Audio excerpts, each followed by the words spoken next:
a few minutes. There we are. We are live. Everybody, welcome to the show. Hi, Jeff McKinney. Thanks for watching. McKinney. All right. I think I have everything. I need to do it here. I have to do a little quick test. So make sure you guys can hear this. I am Greg Northall, winemaker at Rodney Strong Winery. I'm with the We Like Drinking podcast, where we never drink alone. You guys hear that okay? Yeah. Jeff, you're on headphones, right? Yes. Amber, are you listening on your headphones? I am listening on my headphones. I'm getting some feedback. I think it'll be all right. I'm going to change. Let's see. Change over here. Amber, John, give me a mic check. Let me see where you're at. Mic check. 1, 2, 3. And Jeff, let me make sure you're coming through loud like normal. Check-a-rooney. I have like cold sores too, and so like it hurts when I smile. I can't even smile. Oh, what? You didn't get some brandy and swish it around your mouth? I got some, but it's not a bad idea. Mm-hmm. Instead of brandy, how about some Blizzard Tail Belgian Strong Dark, 9.7%. Dang. 9.7%. Yeah. Wow. Yeah, this is the biggest beer we make.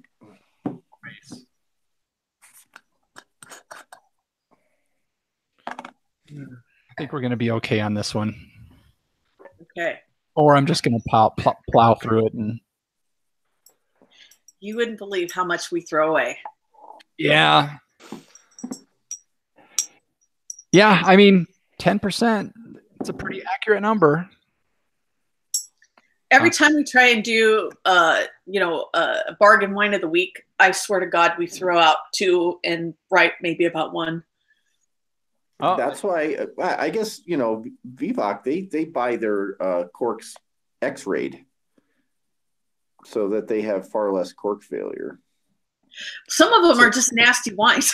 Well, there you go. I mean, are you going to drink that? No, I'm not drinking that. No. So. And Jeff, sometimes the best thing you could do is pour it down the sink. That's right. Jeff, are you in the chat? I'm in the chat. All right, we do have a viewer. So, hey, viewer, announce yourself in the chat. Okay. He's going to turn that into a song by the end of the show. All right. Amber. Yes. Lady, would you mind giving us a little promo for the show? What would you like me to say? You're going to say, hey, everybody, this is Amber from Wine Travel Eats, and you're listening to the We Like Drinking podcast, where you never drink alone. Okay. Ready? Yeah. Yep. Hey, this is Amber from Wine Travel Eats, and we're on the We Like Drinking podcast, where you never drink alone. Cheers. Boom. Yeah. That was great. I wonder if Wynn's watching. I should probably tweet her and let her know. You know what? That brat is right now, like lounging in Hawaii, drinking cocktails. That brat sent me a picture of her view from her room, overlooking the ocean, and I just went, okay, you're gonna get it. By the way, Jeff, I solved the mystery. I know who's watching. We just need to play some heavy metal music to make her feel at home. There you go. Hi, Annette. Hi, Mom. Hi. Got the chat to work. That's awesome. I was just reading your comments on the Facebook page to all the panel members. They all got a kick out of it. All right. Anything else, guys, we need to let Amber know before we get started? At the very end, when we punch the screen. Okay. I'm going to punch the screen. Yeah. So at the end of the show, I will say, thanks again for joining us at the We Like Drinking podcast. And then we all, for some reason, punch the screen. Okay. Back here and we say, where you'll never drink alone. Okay. All right. I think I can manage that. All right. You'll probably forget by the end of the show, and you'll wonder what in the God's name we're all doing, and then you'll remember it, and you'll be like, "Oh!" And then you punch it. Just don't go too hard and like punch. I won't. No. What's David doing? Oh, he's sitting in the other room, and he was watching some nerdy show. Something like Doctor Who or some other ridiculous British show. Which Doctor Who? That's the big question. So no, he, David is actually, it's interesting. He's actually an expert on Doctor Who. Is he? He is actually an expert on Doctor Who. He's an expert on Doctor Who, and he's an expert on American presidents. Well, I mean, come on. It's going to be 15 degrees in Albuquerque tonight. So if my TARDIS doesn't start tomorrow morning, we'll be able to come over and jump it. There you go. Yes, he would. Yes. Is there a new? He's been actually watching it since he was, I think, 5 years old. Oh, really? When the original series, and all the kids used to hide behind the sofas. They used to think it was so scary, and he has this big love for it. In fact, he nearly went on a game show called Mastermind, and that was going to be his specialist subject. I remember Mastermind? Okay, both of my husband's parents won Mastermind. Can you believe that? Hey. I know. Whoa. And they wanted him to go on, but that was just when he and I first got together. And, his specialist subject was Doctor Who, and his second one was Theodore Roosevelt. And both of those subjects had been done. And so he just didn't have time to swat up for a third subject. Oh, that's crazy. Wow. Both of his parents got 19 out of 20 of their specialist subject questions correct. And that's only happened 5 times in the 40 years that it's been going. Wow. Wow. Yeah. Dang. Now, aren't they making a new Doctor Who with a woman? Female, right? Yeah. Yep. It's already happened. It's already happened. How's he feeling about that? Yeah, he said it's okay. He said the storylines are good. He's been looking forward to a female Doctor Who for quite a while. In fact, he and a bunch of his nerd friends were hoping that Whoopi Goldberg would be Doctor Who, because he thinks that she has that interesting way about her that would have been a really great doctor. Nice. But, they brought some young blonde chick on. So, yeah. I guess to appeal to the younger people. I introduced my boys to Doctor Who over the summer. One was like half an episode and gone. The other one's like, can we watch it again? Can we watch it again like right now, Dad? So, all right. Yeah, I'm not a fan. All right. Anything else, guys? Play some Rob Zombie. Play some. I don't have any Rob Zombie, but I do have the same music that we've played for 203 episodes. Well, that works too. Okay, cool. Let's see. All right. You guys all set? Amber, all set. All right. I'm set. All right, here we go. I am Greg Morthel, winemaker at Rodney Strong Winery. I'm with the We Like Drinking podcast, where we never drink alone. At the sound of the tone, the official We Like Drinking time will be 5 o'clock. Consumption. At the sound of the tone, the official We Like Drinking time will be 5 o'clock.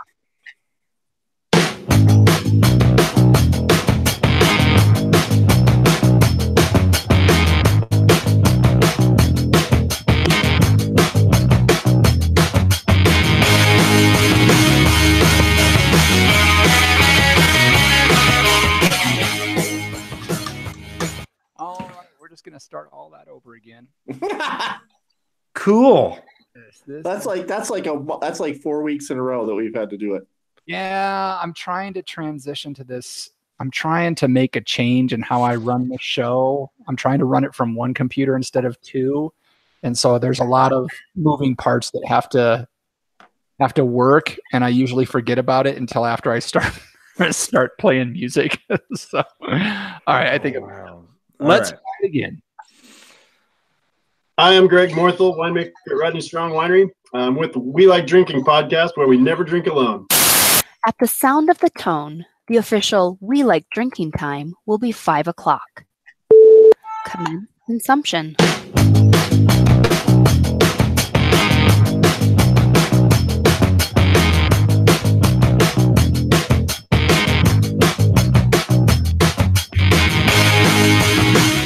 Thank you for joining us for the award-winning We Like Drinking podcast, episode 203.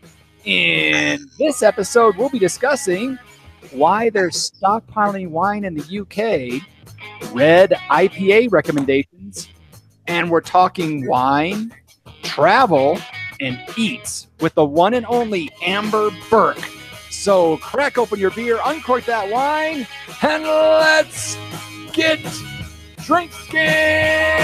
Oh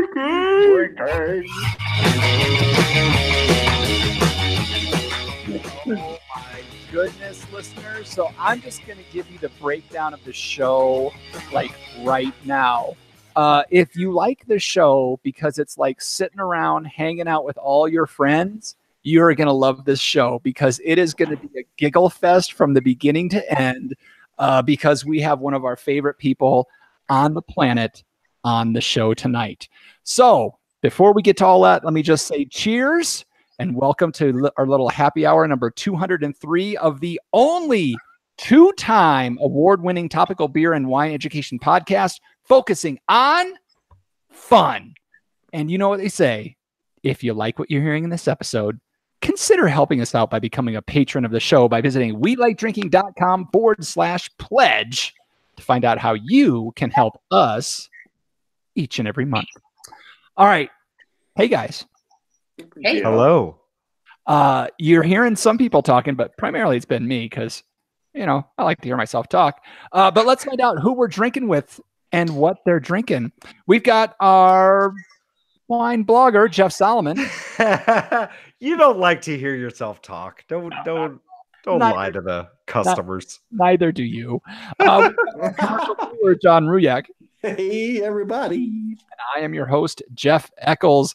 And our guest tonight is the power and energy behind the WineTravelEats.com blog, a blog devoted to, let's call it the good life, specifically travel, fine booze, and great food in and around the Napa and Sonoma areas of California, along with her husband, David, and some additional contributors. Hi, Wen. Wine Travel Eats is a great spot to find recipes and plan your next visit to the area. Please help us welcome Amber Burke. Thanks, guys. How you doing, Amber? I'm good. I'm really good. Yeah, I mean, this has been one we've talked about this for a long time. I'm super excited that we're finally able to make it happen tonight. And folks, just get ready. It's just going to be fun. That's all I'm going to say. So, Amber, thank you for joining us. It's super cool to have you on. Thanks so much.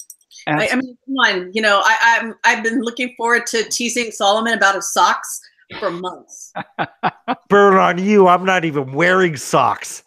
Oh, that's what I get. That's all feet.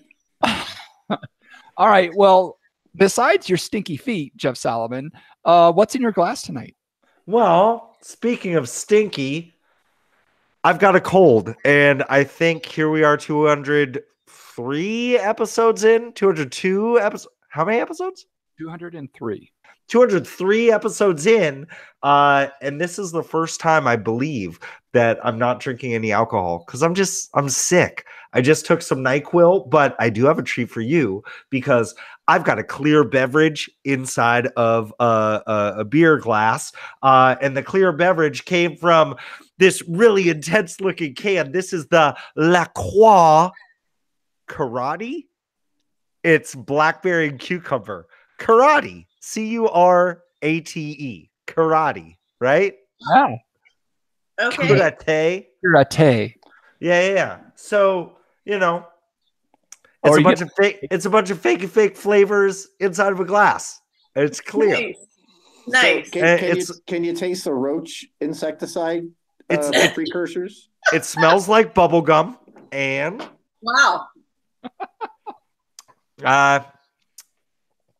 It tastes like Perrier with a squirt of fruit punch, Slurpee juice.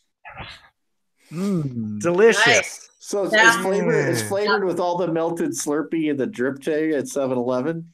Oh, I think so. I don't know. The cucumber is nice. It gives it like a nice crisp, watery backbone to the water. The water has a watery backbone. Everybody, it's all right. Watery backbone. Yeah. Like it's good. No sugar. Not pretentious at all. No, not at all. He's snobby even when he drinks water. Amber, what's in your glass today? I'm drinking a glass of Markham Merlot, and you can get it at any supermarket. And it's about $18 a bottle. Very nice for a Tuesday night, Wednesday night, easy drinking. It's smooth and yet it's got enough fruit there to pretty much be a crowd pleaser, easy sip. So I would highly recommend that. That's Markham with an H in the middle? Yep. All right. Mark Ham. Not Mark Hamill. I always said Mark Ham. It's of course Napa Valley, because we have to have Napa Valley wine. Gotta represent. Gotta represent. And very decent. It's a 2015. Awesome. 2015. Interestingly, the La Croix is non-vintage. It's a non-vintage. The dude who presses the seltzer button in the pack to read it is a vintage year. Is that the deal? I don't know. Maybe there's a dot on the bottom of the can. Maybe there's a WSET class for water. We should get in touch with them and see if they're willing to do a class on that. Psalms take their La Croix seriously. Oh my God, they take everything seriously. Okay, John. Yeah, what you thinking? Oh, so can you give me the answers on the blind La Croix tasting, please? Oh, all right. I'll send you an email hint, shall I? Shh, blackberries. All right, and there's my first hate email for this show. Here we go. John, what are you drinking? I'm having one of our house Belgian Strong Dark. This is brewed once a year, and 9.7 ABV. This is the biggest beer that we brew. That's a pretty hefty malt bill, and then in the boil I add 30 pounds of dark Belgian inverted sugar. So there's it's close to a brown sugar taste, but it kind of not quite as molassesy as brown sugar, and some raisins in there, and it's really sweet. What's that? You guys are on a 3-barrel system, right? Right. And 30 pounds of sugar?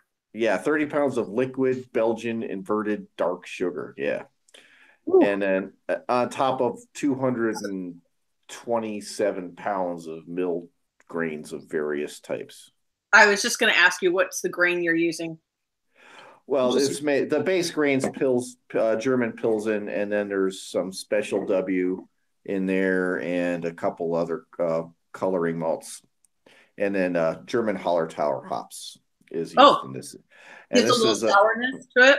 A little spicy kick to it. We ferment this. We make it in like the spring when the temperature is still rather cool, and it's a really long, slow, and low temperature fermentation. So even at 9.7%, you cannot taste the heat of the alcohol. Oh, you know what that means, listeners? John's got a growler. Growler won't see the end of it. I've got a squealer. This is just 32 ounces. That is one strong Belgian. Is that Jean-Claude Van Damme in your glass? Yeah, it could be. You're gonna kick some commie ass or something. Yeah, man, you're gonna do some splits over 2 propped up chairs and punch somebody in the face. Oh, there you go. As long as that's not sat next to that dude on an airplane. We were both in first class, and he was such a dick. He was so mean to all the stewardesses. They were, really excited at first, trying to, be all cutesy to him and everything. And he was just, he wasn't nice. Excuse me. You brought me the wrong flavor La Croix. That was it. Yeah. That was him. Just as long as John doing the splits over that barrel is not how they get their yeast for the. Oh man, that was bad. All right, and I'm drinking. I've got this. It's Joseph or Jose or who really knows. It's Joseph Carr. This is a Napa Valley Cabernet. This is a 2015. I was a little worried when I opened it up. I thought it may be corked, but luckily, I don't think it is. So let's do this, folks. Before we get to Amber, we got an interview coming up for you. But before we get to that, it's time for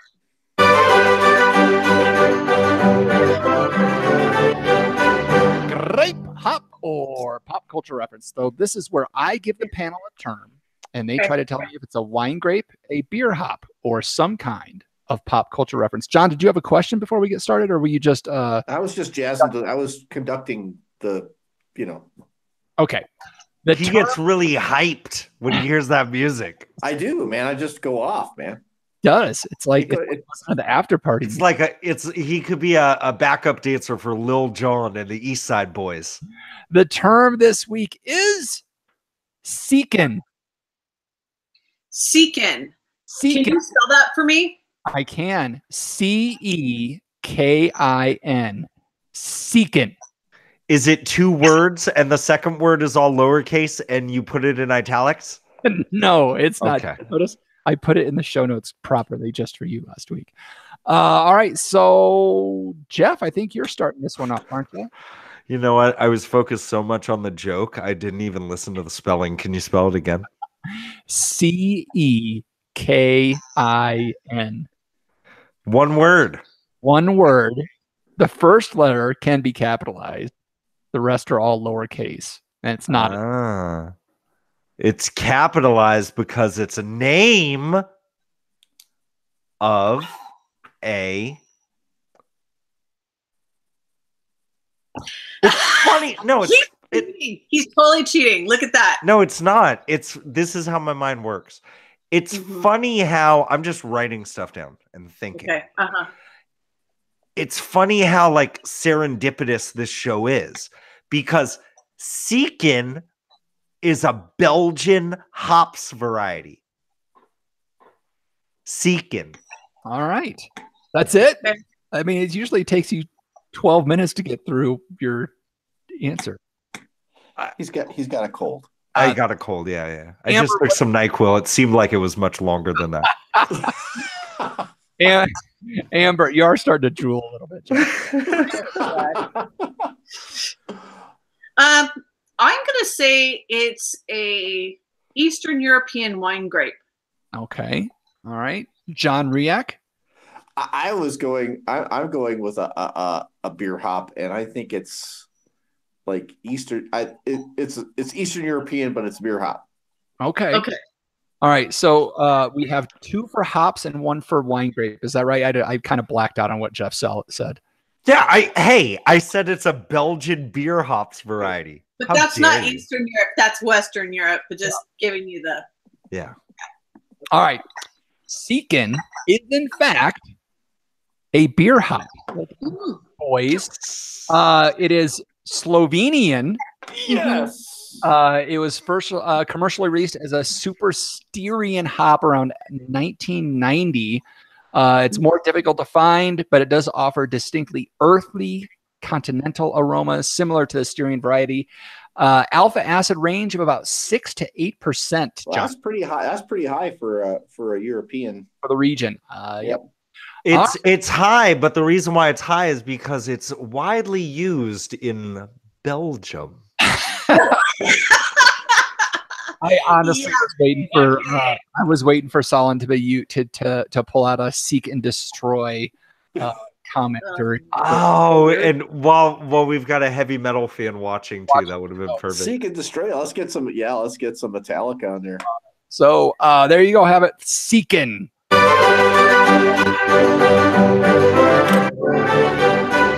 All right, Amber, we've probably toyed around enough. We can actually get to interviewing our guest. So if our listeners have not already run to their computers or their phones and gone to Wine Travel Eats, as we talked about, it's a kind of a lifestyle blog. You have several other writers for it. But can you give us, am I missing anything on the overall rundown of what people can get out of the website? Well, really, it started out as just my husband and I. He's British, and I'm from California. And when we moved to the U.S., we bought a house in Napa, and it had a big, huge wine cellar. And so we figured, well, it would be rude not to fill it, right? So we started, and it's our passion, both of us. Wine is our passion. So we started going to all the different wineries. We've got many, many wineries all around us, and filling our wine cellar. But he and I would talk all of the time about what we were tasting, the flavors, the profiles. And finally, the people in the winery are like, "Do you two write about wine?" We looked at each other like, no, we don't write about wine. They said, "You really should. You know a lot about wine." And for various reasons, we both have a big background in wine. And so we thought, oh, this would be fun to write a little blog. And we started out, and we got discovered really quickly. And the next thing we know, we're writing for magazines. We're writing, we've got all these followers, and so that's kind of how it's gone. But as time has gone on, we've taken on a few writers. We have one lady who was writing recipes for us. And we have Wen, who is on your show, who's fabulous. I mean, she's 40 years old. She's a computer tech girl living in Seattle and in the wine world. So what could you not love about that?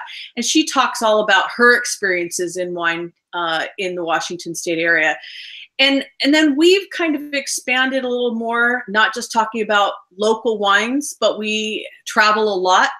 And so we find wines wherever we are, interesting wines. And we try and, educate people like you guys do about the wines that we find. Now, my husband is very British. He's very uptight and very pedantic. Let's just say that. And I'm all about the California, hey, everybody's good. And so we have two very specific styles when we write. And when we write together, we often kind of, talk over each other, which is really fun. And we agree or we disagree on what we're eating or drinking. And we write from our own perspectives. So basically, when you come to our blog, there's a lot for everybody. You can learn stuff about new kinds of wines. You can get recipes, food pairings, or reviews of restaurants, or what to do in really cool places. Yeah, and I think that's honestly one of my favorite parts about your articles, and it's for articles that everybody writes, is there's always multiple voices going on in each article, because you'll put your own commentary in each other's posts. And so you get this kind of cool back and forth or different perspectives as you're reading a single post. And it really kind of solidifies things for you either way. And I just like that style. And it's not something I see a lot. Is that something that you guys, how did that come about that you started posting a very unusual style like that? Well, it really became from our personalities. As I said, David is very much into the detail and very pedantic about, he wants to know the minutia. He wants to know how everything has been made and the manufacturing process and everything. I want to talk to people about the experience and how they're going to feel and what the flavor profiles, and really what they're going to come away with. Are they going to get value for money? Is this going to be a happy experience? Is this going to be a challenging experience for you? And those two different points of view, I think, really make us different and unique. And at first we were writing under me as being California girl and him as the Brit. But we found that people really like to know who we are. So we've changed that now. And now we write under our names. Awesome. Jeff. Well, I kind of want to hone in on the Napa lifestyle, in the sense that, you know, when I go back and I think about my journey into like really digging into wine, it was because my wife, Kara, drug me up to a wine tasting in Napa. She's like, come do this. This will be fun. I'm like, I don't know if it'll be any fun. And I had an amazing time. And I fell in love with just the atmosphere of the tasting room. I fell in love with just driving through the Napa Valley and just seeing all these wonderful landscapes and seeing all these awesome restaurants too. And I'm just wondering, like, can you pinpoint, like, in your move into Napa, was there like a first experience for you of like a tasting room or a wine experience that just blew you away and said, yes, this is the place. I'm so glad I'm here? Well, I mean, for the wow factor, the very first place, of course, that we went for wow factor was Domaine Caneros. And I even, you know, who doesn't come to Napa and go to Domaine Caneros and go, wow, this is amazing. You know, it's just, the wine is wonderful. The atmosphere is amazing. The views are incredible. I mean, you go there and you feel like you've gone on vacation, just going and sitting there on the patio, drinking, you know, wonderful wine. But what really actually started us and started our memberships, which they don't have that kind of thing in Europe, was on our anniversary, the first anniversary where we were living here. We went out to dinner in a restaurant in Calistoga, and we had this bottle of wine, and it was just a Sangiovese, and from Luna. And we thought, oh, this is delicious wine. This is really delicious wine. And it was so hilarious. We were just like typical any other couple in the world, with the man and the woman in the car. He's driving along and it's all beautiful Napa. And all of a sudden I scream out, stop the car. And he's, doing the whole thing. And he pulls in to the winery, and he looks at me like, are you crazy? Don't you ever do that again. I'm like, this is the winery where we drank that wine from last night, remember? And he's like, okay. But, as he got his hands from around my throat, we went in, and that was our very first membership. And we have been members with them ever since, in 2005, since we moved here. And year after year, we still love their wine. So I think that was our very first foray into real Napa wine, and starting that love affair with getting in memberships and all of the things that go with it. I hope that answered your question. Oh, it certainly does. John? I guess I have a comment and a question a little bit. I scrolling through the blog and, following on Instagram and things like that. I was just, where I work, where I brew beer, we're a little idiosyncratic. We're not, we're kind of a cult brewery. Mm-hmm. So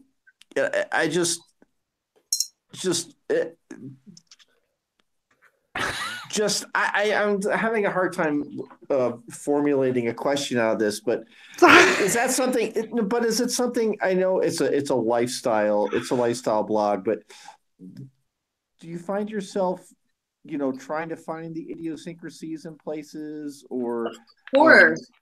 Yeah, absolutely. It's, I don't know. I'm just I kind of fumbled that one in a big way. Let me talk about beer. Let me talk about beer for a minute, and my husband's passion for beer. He's British. He comes from a very small town in England where they're very proud of their beer. It's a place called Southwold, and you can actually get their beer here at what is it called? Bevmo, and a bottled beer, but he is all about the bitter. And we come from where I lived in England for 20 years, and we come from a place where our pub is known for their beer. And so my husband is so picky about beer that it's very rare for him to ever drink beer here in the United States. Because he just doesn't, because he's so used to English beer. So cask conditioned ale. So that's probably Absolutely. What was so part of. So that's a movement that I think is really going to take off here in the States. And I did post a story about a place down in LA that's focusing on cask conditioned ales.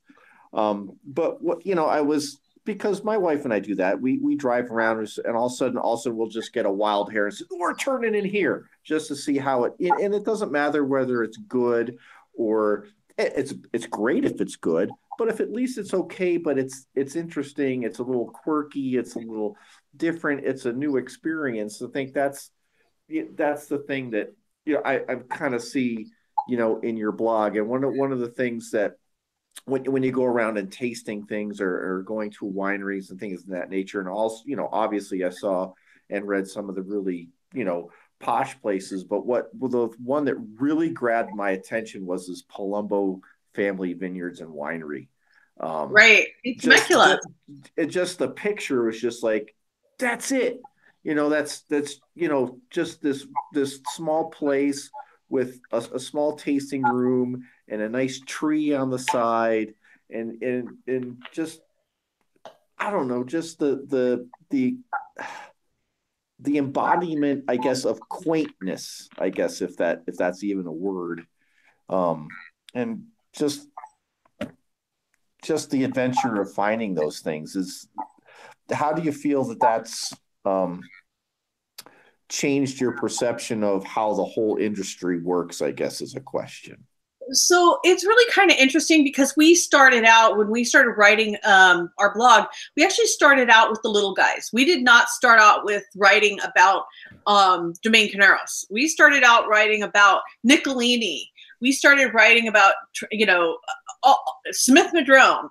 We started writing about all these little guys that don't get all the credit out there. Wow. Okay.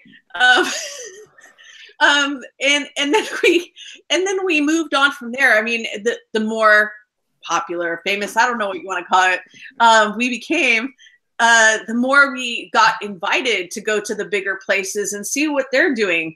Their wine is great. I mean, obviously they get a lot of press. But we're always, like, for example, Nicolini, we had their sparkling wine for our Thanksgiving dinner. And we had Keller Estates Procesio with our turkey for Thanksgiving. We definitely try and find those off the beaten path places, and not just going to the places on Highway 29 that everybody goes to. Mm-hmm. And it's always interesting to find these great places, and also to experience different wines from all over the world, which is something that we really love doing.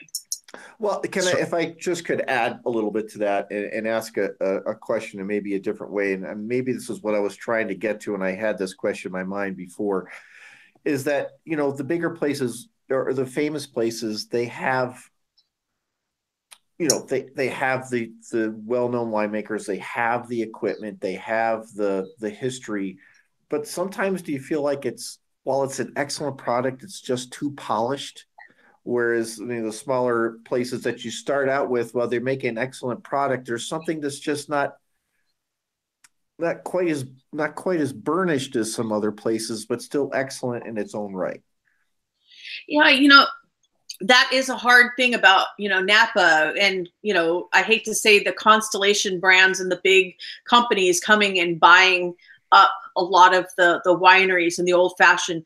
But you have to remember that a lot of these big places have been there since the beginning. They were there all through Prohibition. And, despite the fact that you can see them in the grocery store, their winemakers have special little projects. So if you go to the winery themselves, like I went to Beringer and I was expecting to really hate it. And, I've tasted Beringer wines in the grocery store and I'm just not a fan. Go to their winery, however, and it's one of the best experiences that you can have. They have this amazing experience where you can go out to a garden and they literally take you through the garden so that you can smell all the different things that are in wines and put your hands all over these different plants. And then at the end of it, you wash your hands, obviously, get all the oils off, and then you taste the wine and you can taste all of the flavors that were just in the garden in that wine. It's an amazing experience. And that's not something, plus the history of the place. These two German brothers built this beautiful, beautiful winery. I mean, it's a fabulous experience. So yes, I do kind of love the little story and the little guy, and anybody who knows me knows that I'm all about, the smaller wineries rather than the corporate wineries. But there's always a fascinating story with any winery. I went to Sterling and I was really expecting to hate it, but they have recently decided that they're going to make real wine, and rather than being just a tourist place. It just depends on your experience.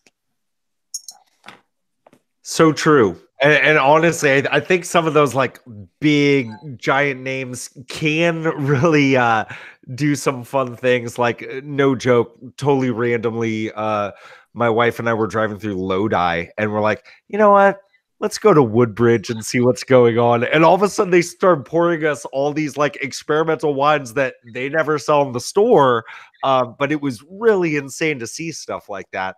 I was thinking, you're talking about the little guy. We're talking a little bit about, tourists coming through Napa Valley. And I mean, a lot of folks kind of compare it to like, it's Disneyland for adults, except for adults that do go to Disneyland. But that's kind of a weird thing too. But I was thinking, with all of the folks that are coming through all these major wine regions and they're tasting, and you see a lot of them maybe stopping at the same places. I guess what I'm wondering is, are there things that people are missing when they're driving through a major wine region? Like as people are driving through Napa, or as people are staying in Napa and eating in Napa, is there like one big thing that they should be doing that they're missing out on? Well, there's a couple things that I really feel passionate about. And one of them is not staying on the valley floor, going to the mountainous regions, Mount Beater, Spring Mountain, get up there. They have some amazing wines. And actually, people don't know, but all of these major wineries, Frank family, all of these people that sell tons and tons of wine, they get their fruit a lot of times from, and the most expensive fruit is from the mountain regions rather than the valley floor. And get up there, it's a completely different experience. I mean, going up on Spring Mountain, you're going to go up through a forest. You would never expect a vineyard through a forest. It's completely unique and beautiful. Get up off that valley floor and experience some of the beautiful mountain wineries. And I would highly recommend that. That's number one. And number two, just because a very few amount of chefs own several restaurants does not mean that they're the best restaurants that you can get. There's a lot of wonderful new restaurants happening in downtown Napa. There's a lot of new tasting rooms and younger feel, more casual, that people are not going to be snobby at, that you can enjoy. Certainly. I'm a big proponent of both those things. And downtown Napa, and now they got kids. I don't get away as often anymore. But I love that place so much. And every time I go, it just seems like there's more and more to get excited about. Yeah. Well, you say Napa's kind of like Disneyland for adults, but doesn't Sterling have that like gondola ride? So they do have rides.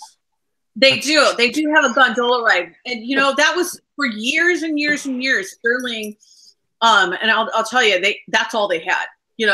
I'll be the first one to tell you that their wine was sucky. I mean, I wouldn't have, really purchased any of their wine or drank it. But they've recently got a sommelier up there and a chef, and they're doing platinum tastings. And when you taste their wines and you taste them with food the way they're supposed to be tasted, and you're in this beautiful upscale setting overlooking all of the valley, hey, it's some pretty special stuff, including their sparkling wine. So I've actually got a new appreciation for Sterling, despite the Actually, Sterling Sauvignon Blanc is kind of one of the wines that started Sharon and I on our wine journey. It's better than the crappy stuff that we got in Maryland at the time. And that gondola ride is pretty awesome. It's a little scary. It's a little fast for me, but it's especially on the way back down after you've had a couple glasses. Right? So Amber, and I think we've probably touched on a number of them already, but if somebody is heading into Napa or they're heading into Sonoma, what are a handful of the must-stop locations for them if it's like a day trip kind of experience? It just depends. People ask me this all the time. They write to me on Twitter, on Instagram, on Facebook, and they actually ask me what I suggest for them to do. And it just depends on what you're looking for, what kind of experience you're looking for. And I tell people, okay, are you looking for beauty? Are you looking for that experience where you're going and you're like, I'm going to be doing the Napa thing, where I'm going to be hanging out at these beautiful wineries and I want it all about the Napa experience rather than about the wine. And even though Domaine Caneros is a wonderful place, I say go there. That's the Napa experience. Go to Artesa. That's amazing, beautiful, beautiful experience. And they're right there. Definitely, I would say go to Eller's Estate. That's beautiful. There's so many. Go to Chateau Montelena. Again, beautiful, beautiful, beautiful. Do the loop. Do the drive all around. But if you're looking for quality wine, if you're really looking for something that you're going to have and that's going to blow you away for the quality of wine, it depends on what you're looking for. If you're looking for that big old boogie up your nose cab, there's all kinds of places that do that. If you're looking for yeah, exactly. the cab that just keeps on going no matter what you do. Of course, Napa's known for that. But if you're looking for more subtle wines, there's plenty of them out there that you can go. And one of the places that I've been really impressed with is Matera, and they are a Merlot house. I love their Merlot. And they're getting quite a good name for themselves out there. Lovely different wines. So, it just depends on what you're looking for. It sounds like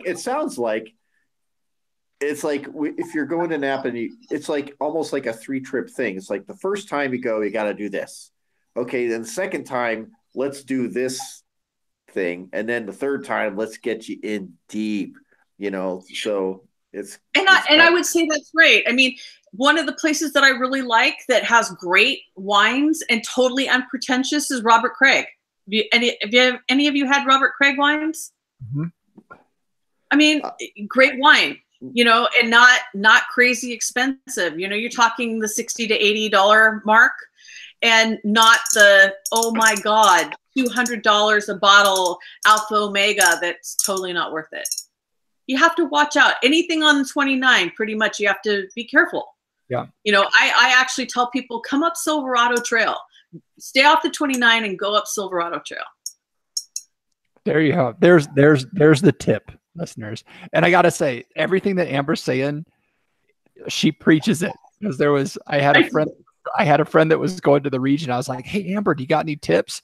And it was just like whoosh of the information. It's true. It's sad, but you know, I hate people wasting their money. But it was, I mean, you know, and I was like, oh no, this is like their first time in the area. They're recently got together couple, and it was Carneros and Silver Trident. Silver Trident, I think, the number of places that you sent me to, and they came back and they were just blown away by it, and it was that Napa beautiful kind of experience that they were looking for, and they were just like, dude. I was like, dude, and they were like, dude, and I was like, dude. And it was a conversation, so I knew. And I need to describe this just because those of you listening and not viewing, hi, Jeff's mom. What you didn't know is as Amber was talking about, this, what you should do. I got a cramp in my neck from nodding in agreement the entire time.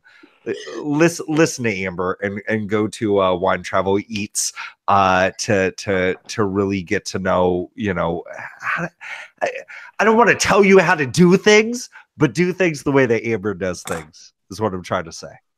And and then look at the recipes and just give yourself a treat and start. Yeah, like I'm making scallops tomorrow, I think. Just right.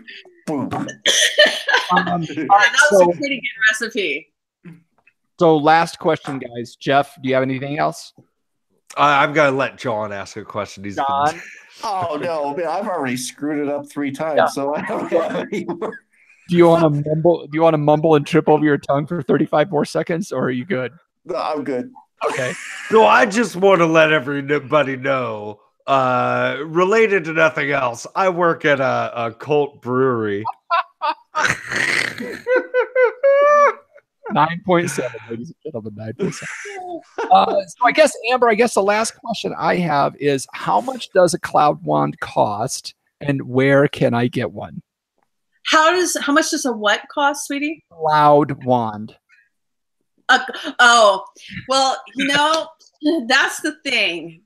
You're always joking about my photos and my clouds but it's good living right there. It's me and God having a conversation, and I'm like, okay, I'm taking pictures, and they're going to be rating our clouds today, God. So you need to put it out there for him. And he always does. There you go. So listeners, this is a total inside joke between Amber and I. Well, inside joke between Amber, I, and all of Instagram. But Amber is an amazing photographer, and she posts some amazing pictures on Instagram, and she captures the beauty of Napa Valley very well.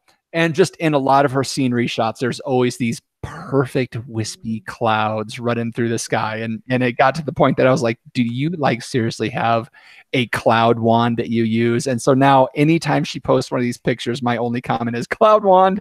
And so that's that inside joke. She's got a filter. She has a filter on her camera. I don't have a filter. I don't use any filter. No, she doesn't. So if you're on Instagram, give yourself a treat and follow Wine Travel Eats. Thanks. On the Instas. All right. Amber.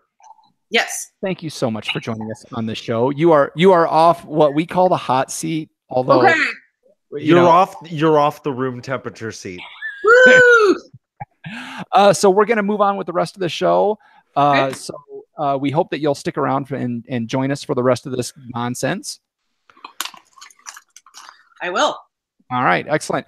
And just before we move on, it's winetraveleats.com. Wine Travel Eats on Instagram, Twitter is the same, correct? Yes. And Wine Travel Eats. What's that? At Wine Travel Eats. Yep. Okay, so be sure to check them out as we move into Booze News. We discuss interesting, noteworthy, or sometimes idiotic stuff. This is like the first time in 6 months it hasn't just been an idiotic story. we kind of got into a thing there. Okay. Well, it's just par for the course for us. I mean, it's the three of us, knuckleheads normally. So, as you've probably been seeing on the news wires and the Twitters and everywhere else, Brexit is just on the minds, in front and center. So, as it's coming up, I think it's supposed to be coming up in like March of next year. Does that sound right? Yeah. An article came out today or this week talking about how they are literally stockpiling wine in the UK ahead of Brexit because they don't know what's going to happen once they leave the EU and trying to navigate the new way of doing things, and they don't want to run out of wine. So they are stockpiling wine. Retailers, the online retailers, and everybody else is starting to stockpile wine in order to be able to have the supply for the eventual demand. And we've talked about Brexit a couple times before, but I wanted to bring this up again and just get your guys' thoughts on it and maybe get some education about it. But guys, any thoughts on this article at all? So is it kind of like cigarettes where you just buy like a whole like semi full of cigarettes and then sell them on the black market? Is that the deal? Or It's not. It's more that it's the retailers that are doing it, or say we're going to have to keep. We don't know if what the availability of the wine is going to be once Brexit, once they exit from the EU. They are not sure what the legality of getting wine from other countries is going to be. So they're essentially saying we have to hoard a lot to try to keep the supply there to meet the demand until we kind of figure this shit show out. So would you guys like me to talk a little bit about this? Yes. Yeah. In England. And so we're there a lot.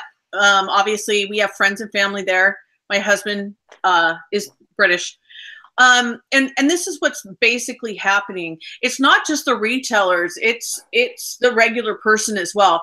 England is one of the biggest importers of wine and spirits in the world. I mean, for the size of their country, they have to import everything. They don't make it. They don't make enough for their country, and they consume a lot. They're big drinkers. It's cloudy. It's cloudy there a lot. That's why. It's probably. And wine is definitely popular. And what's happening is that there's so much controversy about what's going to happen. Getting over it's, I lived there for 20 years myself, and going over to Europe was no big deal. You take a little, 20-minute ferry, get on the channel, that 40 minutes later on a train or in your car, and you can be in France. Well, with all of this Brexit stuff, the immigration and everything is going to change, and nobody knows how that's going to affect people being able to get over to the continent and bring their supplies back, or what the shipping's going to be, the people that are working there. My husband and I have an adult daughter, and we adopted her, and she's from the Czech Republic, and she is married to an English guy, and he moved to the Czech Republic because you can move back and forth no problem without immigrating. Well, now there's a problem that maybe he can't live there anymore because of the Brexit issue. So there's all these different issues that are happening because of Brexit, and people are very scared about the moving back and forth and the products moving back and forth. So a lot of the servers in restaurants and bars, people that had been coming from Europe to do those jobs, they're leaving. Really? So they're very worried about, are you going to be able to go to a bar in London and be served? are you going to be able to get any wine? So a lot of people are stockpiling their wine for their own consumption. Plus these, the businesses are worried about how are they going to get it and then how much more it's going to cost once all these regulations go in place, that they're not getting the EU discounts. Mm-hmm. So that's it basically in a nutshell. Is it like on the forefront of everybody's mind, like all the time? It is. It really is. I mean, I see it just as much as politics are here in the United States right now on everybody's mind. Brexit is definitely on everybody's mind. I'm either seeing on Facebook from our family and friends, the nervousness about what's happening in the latest news articles and everybody getting worried. I'm hearing from friends. I have a friend from Poland who has lived in the UK for 35 years. And when this whole Brexit thing happened, there were things said to her in the streets. I couldn't believe it. Racial things. This is just a really ugly time for Europe. And actually, I think for our world. Wow. So, because a lot of times just from the American perspective, like, it's maybe not so much on our minds and it's more like jokey than anything else. So we really appreciate your perspective on this, right? That being said, no, I wonder if something like this, as you're seeing people starting to like stockpile wines and things like that. I mean, I don't know how much you might have folks like in the wake of this vote saying, could we maybe vote again? Could we change our minds on this? And I'm wondering if something like this, wouldn't it be great if wine kind of saved the world in a sense where everybody was like, fuck, we should change this. I wonder about that. I mean, is there some regret from that perspective? Or is it very much just this thing like, no, we're out. We're done. Beer saved the world, damn it. Not wine. Beer too. Believe me, bring in a lot of Czech beer and a lot of Belgian beer into England. So it's not just all about the wine. It's about the spirits. It's about the beer. It's about the booze, because British people, we like to drink. But like drinking. There is so much regret. Because what happened was not too dissimilar to what happened in the United States, and it kind of happened side by side, is that there was a lot of misinformation given to the general public. And they did almost exactly the same as what we're seeing here without getting too political about people's tender points being poked. And about, immigration people coming and taking away their jobs and taking away this and taking away that. And there was a lot of misinformation given, and lies, just flat out lies. And that was spread a lot on Facebook. As we had similar things happen here during our elections, and people were completely confused and did not understand what Brexit was going to happen. And what it was actually going to end up with. So yes, there's a big call to have another vote, but that's not going to happen. They have come up with a deal, and we're just waiting to see the fallout from that deal, because the government right there is committed to leaving the EU. And that's their political agenda, and there's nothing anybody can do about it, sadly, even though it's very unpopular. A couple things. Mm-hmm. I'm very sorry that your friend from Poland had that experience, but Poland isn't even part of the EU, is it? It is indeed. It is? Okay. It is they were late adherents. My dad did a lot of consulting there for the steel industry. So two things.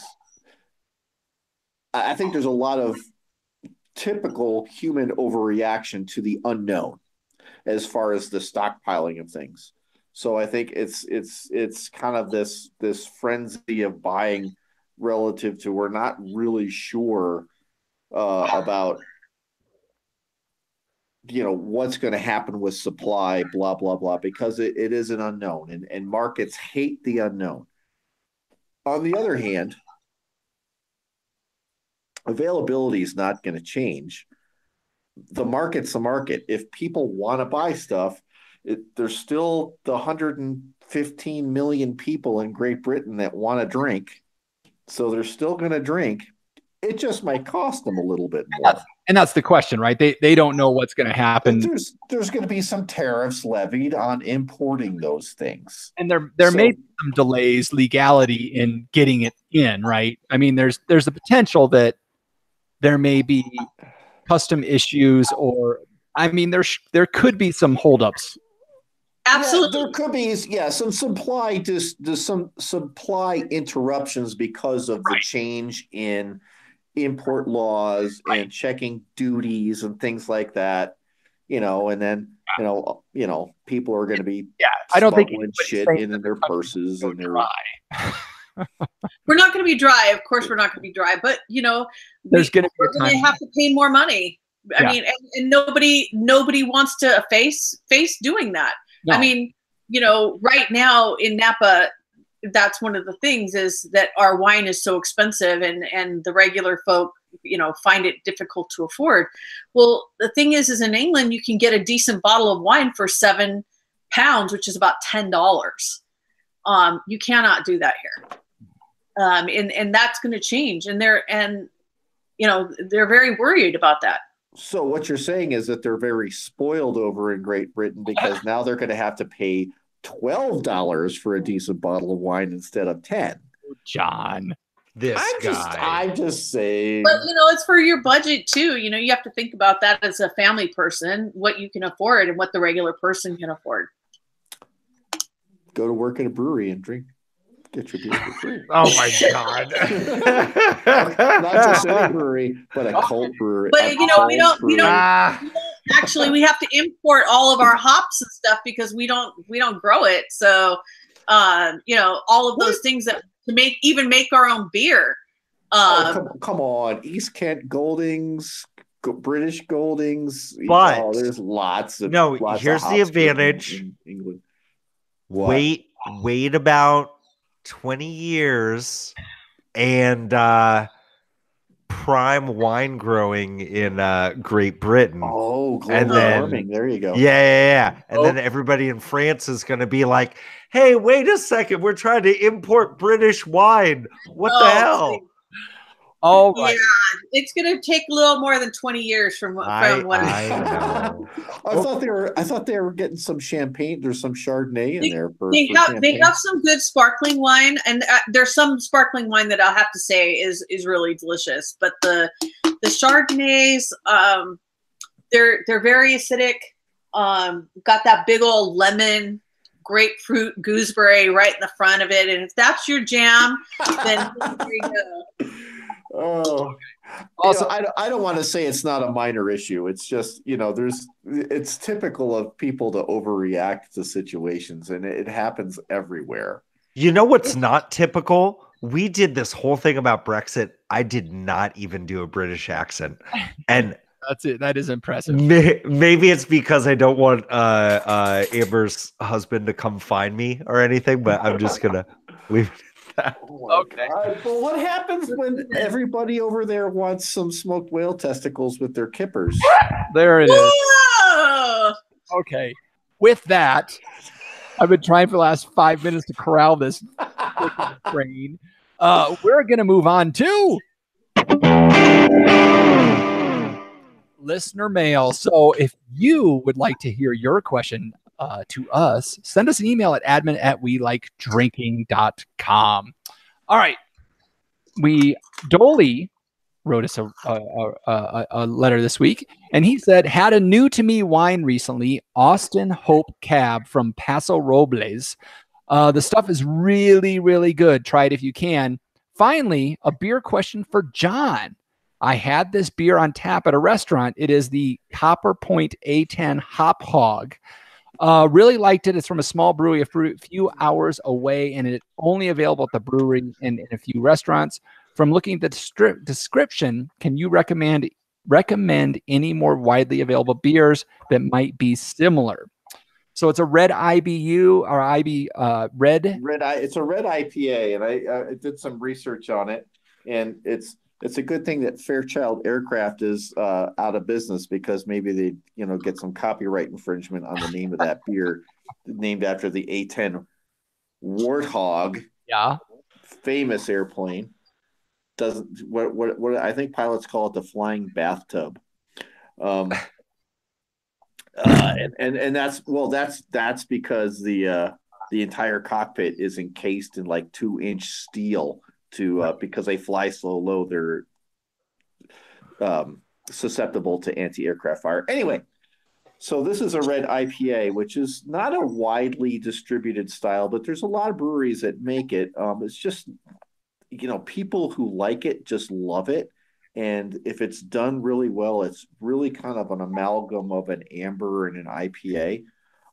As far as, what might be available, Odell, I think, is pretty widely distributed in most states, including Florida. Their runoff red is good. I've had that a number of times. You've probably had that, haven't you, Jeff Eccles? Yeah. Yep. Shipyard up in Philadelphia makes a red IPA, which I've had, which is also pretty good. If you're not going to be able to get this one in Florida, I'm pretty sure, but La Cumbra here in Albuquerque makes a red rye IPA called Red Riot, which is phenomenal. That's a really, really good beer. Way to rub his nose in it, Jeff. Well, but I think Odell Runoff would be probably your best bet for a widely distributed red IPA. And I think, Stone makes one too, but I'm not sure how often they brew it. I've had that one, Pataskala or something like that. I've had that one. It's not as good as the Odell. Okay. All right. So there you go, Dolly. I like red IPAs. And rye beers. Yeah. Sorry, Solomon. I was just going to say, Dolly, just honestly head on down to like your finer tap houses that have more than like 20 handles. They should have at least one red IPA up there. Just ask them. And really and that's probably what happened with the Copper Point, honestly. But, just go for it. Try them all. I'm a big fan of red IPAs when I can get a hold of them too, because it's got that rich malty backbone that it's more of a British style of an IPA, if you will, aside from its redness. Amber, do you have a go-to beer style that you like, or are you all red all the time, all wine all the time? So I grew up with a very proper grandmother who didn't believe that women should drink beer. And so I never got the taste for it. But recently, and when I was in the UK, I didn't drink beer at all. But recently I've come to start liking cider. Okay. And really, really enjoying that. So I've had a few of the ciders and thought, this is really good. I would like that. So it's kind of like the slippery slope to beer, but I've never learned to truly drink it. We really do need to get a cider maker on. Yeah, we do need that Two Towns place up in Albany, Oregon. I'm still trying to get that guy on. But Amber, we've said this to other people, wine people. Russian Imperial Stout, is the place for a wine drinker to transition into a beer. Mm-hmm. So many flavors going on, and David will love it too. Yeah, I'll have to try and take him. He would love that. I mean, he loves any kind of craft alcohol at all. So that's very exciting. And go for the old Rasputin to start off with. Oh yeah, start at the top. Why don't you? Well, all right. So thanks for that question, Dolly. Hopefully you can find some red IPAs right where you're at. All right, Jeff Solomon. We got to make it quick though this week. So bump. I'll make it real quick. This is the last week of the regular fantasy football season for the We Like Drinking Fantasy Football League, hosted by yours truly. And I will say that I thought maybe there was a glimmer of hope. Maybe I could eke my way into the playoffs. But Jeremy from Under the Bridge just outpaced me this week. I am done. I will just say, and I know Dimitri's really happy, and Jeff Eccles and John Ruyak, they're just loving life. And congratulations, Jeremy, because you're probably in the playoffs now too. Whatever. Fuck you guys. I score more points than everybody in this league. No, defense wins championships. Sorry. I have the second most points in the league, and I'm finishing in 12th place. So congratulations. It's a game of chance. And you just happen to have outrolled me this year. So I'm going to be back, and I'm going to screw you guys over because I'm the commissioner, and I'm going to change the rules. Awesome. Well, if Solomon is complaining about his finish in fantasy football, it must be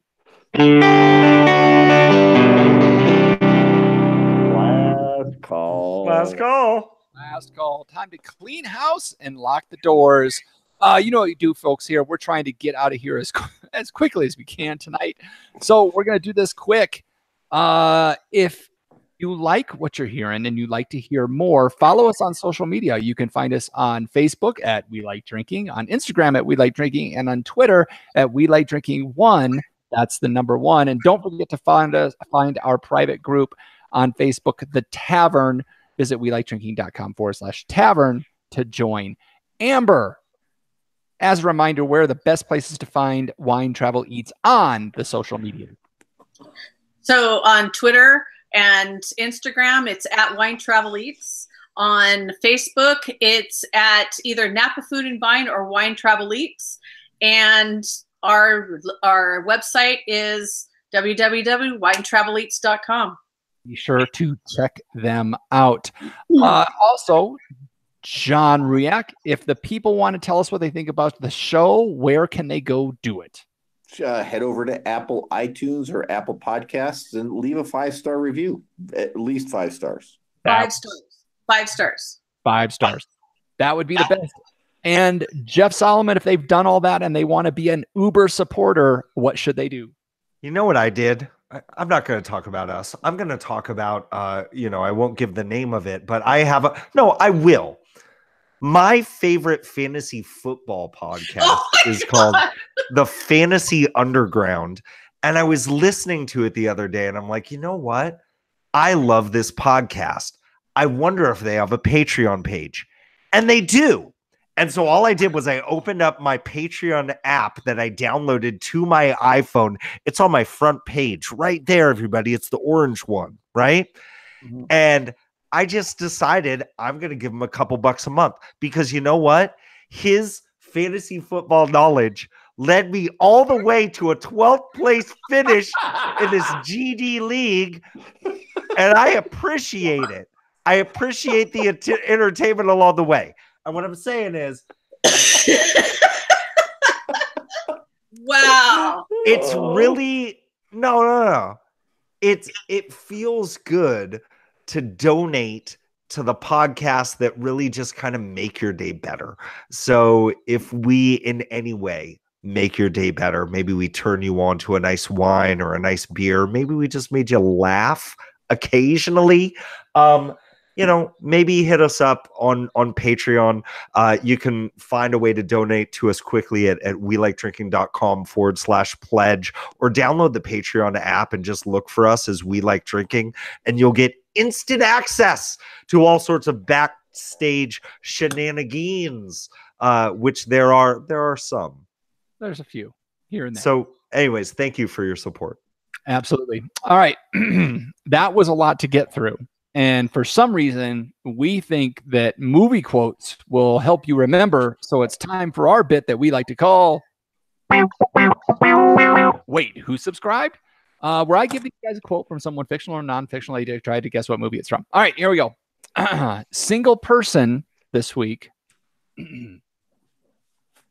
First of all, I'd like to thank all of you who've flown in from the States. I'm really touched. As for the rest of you, I'd have thought that lots of frightful Americans flying in was an excuse for staying away. So I thank you too. All right, so that's it. You guys got to tell me what movie that's from. And judging by the looks, it's going to be a quick roundtable of I have no idea. So John Riak. Is it Jurassic Park? No. Did you just throw a dart at your wall to come up with that one? Amber, I think you said something. I didn't pick it up, though. What? 4 Weddings and a Funeral? It is 4 Weddings and a Funeral, and I knew you'd get it. So congratulations, Amber. Jeff, did you know it, or were you just going to say something fantasy football? Well, I know it. It's 4 Weddings and a Funeral, obviously. that one person said it. I don't remember their gender, but I remember they said it. It was a big part of the whole movie that when that one person said that thing. It was a big part of the whole. It was either a wedding or a funeral, I'm pretty sure. Moving on, you can also find the show notes for this episode with all the links to the stories or mentions we had at welikedrinking.com/episodes. Or if you're on your phone right now, swipe right. Okay, so I have no idea where we're at on time because it's just been such fun that I haven't paid attention. But it is the time where I get to say, no, it's not. Yes, it is. Okay, panel, let's take one last trip around this table and get some final thoughts before we shut off the lights. John Bruyak. Besides the fact that my lips are sticky from this beer, if you followed me on Instagram, you would know this, and I'm probably going to say this a couple more times before Christmas, but dark beer and cookies, it's a thing. Jeff Solomon. Hello, I'm Harry Potter. Oh, jeez. Sorry. That was the best possible response to that. Amber, anything before we let you get out of here? Just thanks, guys, for letting me come hang out with you guys. It's been so much fun, and I really appreciate the invitation, and I can't wait to come back. Absolutely. Yeah, and I'll just say, Amber, thank you for taking time out to join us. It was a lot of fun. I was really hoping for a David sighting halfway through, but maybe he's just too busy watching Doctor Who or something like that. But anyway, thank you again for taking the time out to join us.